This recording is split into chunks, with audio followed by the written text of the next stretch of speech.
Updated February 25, 2019, 12 hours 9 minutes and 49 seconds. U.S. President Donald Trump has delayed a tariff increase on billions of dollars worth of Chinese imports, citing substantial progress in recent trade talks between the two nations.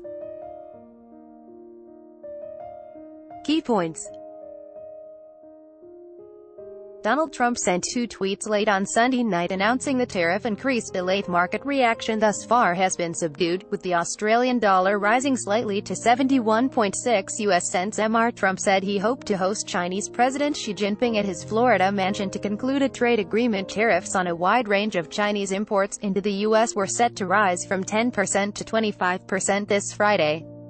However, with the self-imposed deadline looming, Mr. Trump cited progress made during trade talks in Washington, D.C. last week as a reason to delay the tariff increase.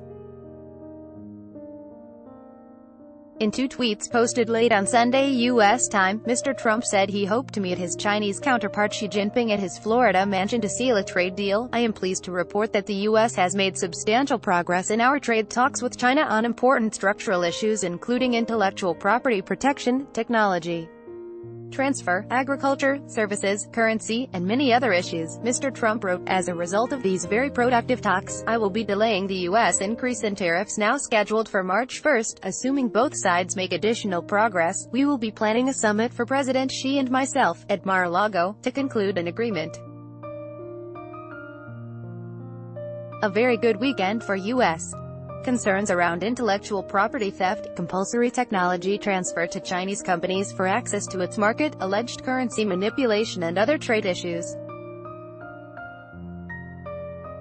Muted market responsive market reaction thus far has been subdued, with the Australian dollar rising slightly from 71.3 to 71.6 US cents and the ASX 200 share index climbing 0.3% to 6,185 by 11:45 a.m. AEDT. InvestSmart's chief market strategist Evan Lucas said traders anticipated Mr. Trump again delaying the tariff deadline. "Markets have known this has been coming for probably about 4 or 5 weeks, he told ABC News. "The markets should be positive, but I don't expect them to rip higher off the back of this because I believe this is a known, and realistically, it's just kicking the can down the road." Mr. Lucas said it was hard to see much more upside from the trade negotiations, unless China was willing to concede a lot of ground in some key areas. "Most of what's going on is being priced in because markets see this as a new movement. The import tariffs are unlikely to go away anytime soon," he said. "Whether or not China budges on things around intellectual property or whether or not it budges around what it is currently doing with the U.S. car-making market, that would be a big win for him, Mr. Trump, and that would be a reason for him to remove tariffs." Topics: trade, stock market, currency, United States, China, Australia. First posted February 25, 2019, 10 hours 44 minutes and 21 seconds.